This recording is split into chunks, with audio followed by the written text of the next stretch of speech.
It's what we haven't said about the residential school that we have to live with.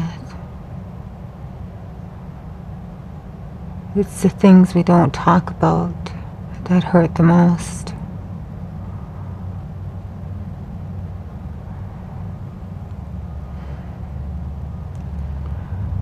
I've heard a lot of stories. Even the things we hear are horrific, hard to hear, hard to live with.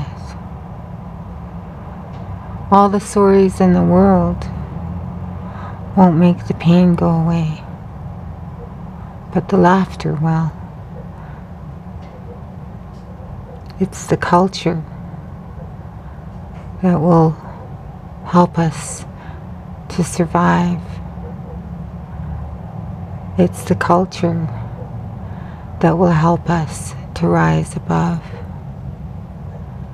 It's the language lost that needs to be returned. It's the death, the dying,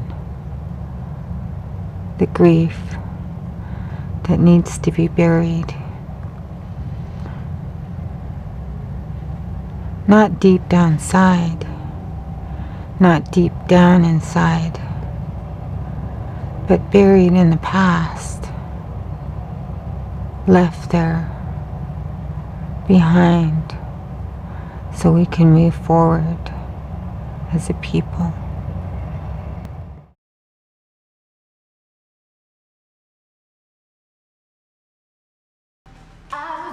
Through that door, close that door forever.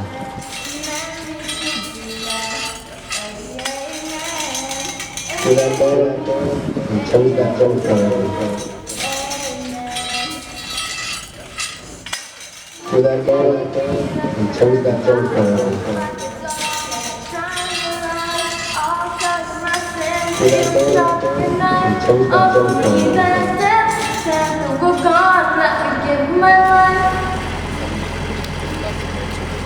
Oh, sorry.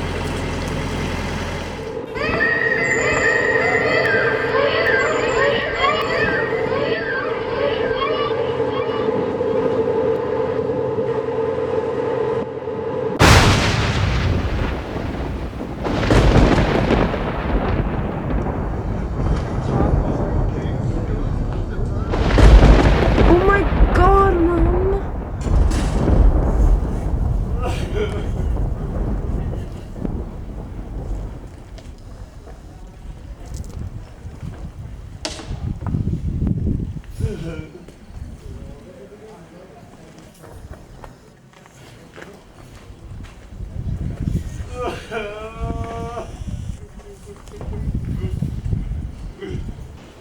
Mr. Speaker, I stand before you today to offer an apology to former students of Indian residential schools. The treatment of children in Indian residential schools is a sad chapter of history.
I want the second floor, second window. So that's where I was.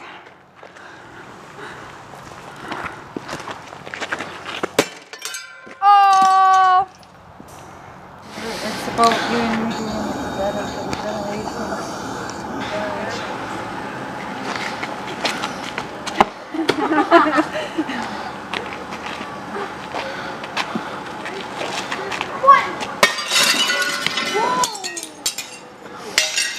I did it!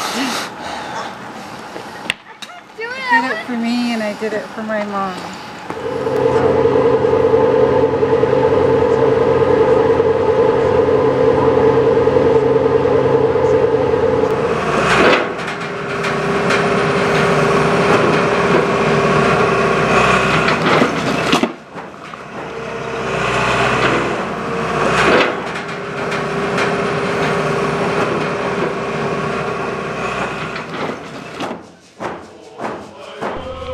What did you think of all this?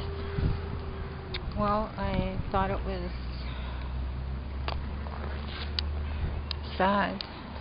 Sad to see the building and to try and understand what it was all about and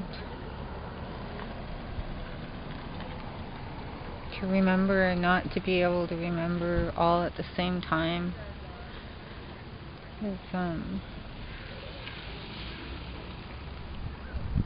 That building embodies a lot of memories for people. Some of it they can't remember, their bodies won't allow them to. Do you think it should have stayed, or do you think you liked it gone?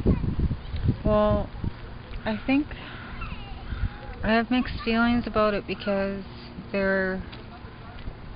that building is a reminder of the history that the government put upon our people. That's sort of what I think too. Like, I have mixed feelings. I sort of like it because it's gone, and that sort of like saying goodbye to all of it. But on the other hand, it's like they're just trying to say, okay, we're going to tear it down. You guys are going to forget all about it. Okay, let's go, move on. Yeah, because the government doesn't want anybody to remember it. They don't want that evidence for anybody to see because they're so ashamed of it. And they know that what they did was wrong and that it was an act of genocide and it was killing the souls and spirit of our people one by one for generations and generations. And of course they don't want anybody to see it. And they think that if that building's gone and they can't see it, they won't be able to remember it. And 100 years down the road, that evidence will be gone, and that's exactly what they want.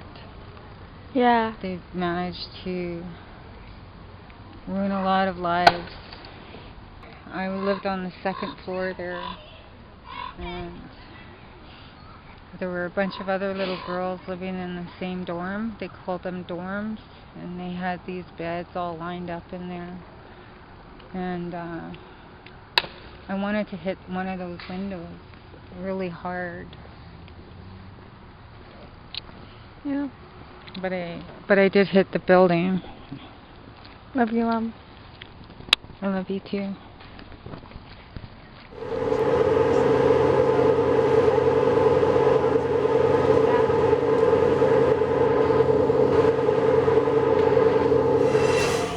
Thank you. You bet.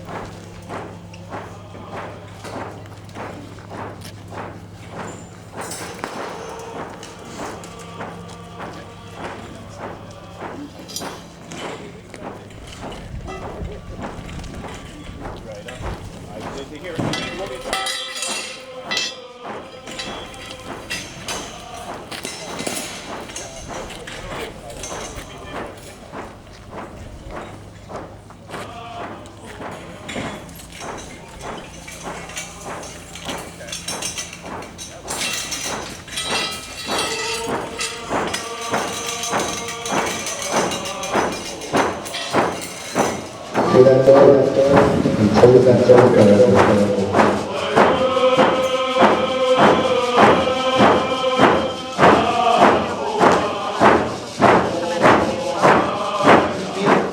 What are we going to celebrate? When we see overcrowded housing? when we see high youth suicide rates, when we see high incarceration rates, when we see all these negative stats, diabetes, tuberculosis coming back, all these negative things, the exploitation of our lands and resources, what are we going to celebrate? And then it came to me, it was this: we will celebrate that after all these hundreds and hundreds of years of colonization and oppression, that we're still here. That's what we'll celebrate. We're going to celebrate that we're still here as indigenous nations, indigenous peoples, with that inherent right to self-determination, because we have our own lands, our own languages, our own laws, our own identifiable customs, forms of government, and our own peoples. The inherent right to self-determination. So we will celebrate that we've survived. That's what we'll celebrate. That's what we're going to hold our hands up to and celebrate. We're still here. And we're more now than just survivors of residential schools. We're going to be thrivers.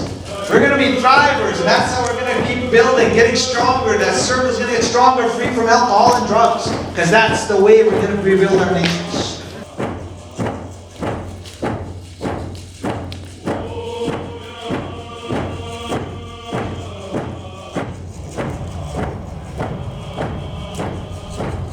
It's the things we don't talk about that will hurt us the most.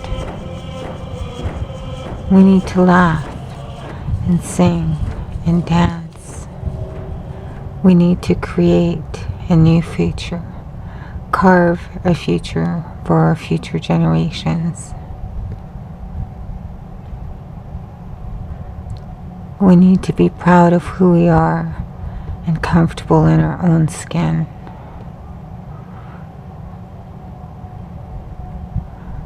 Yes, it was our turn to cry, and now it's our turn to move forward.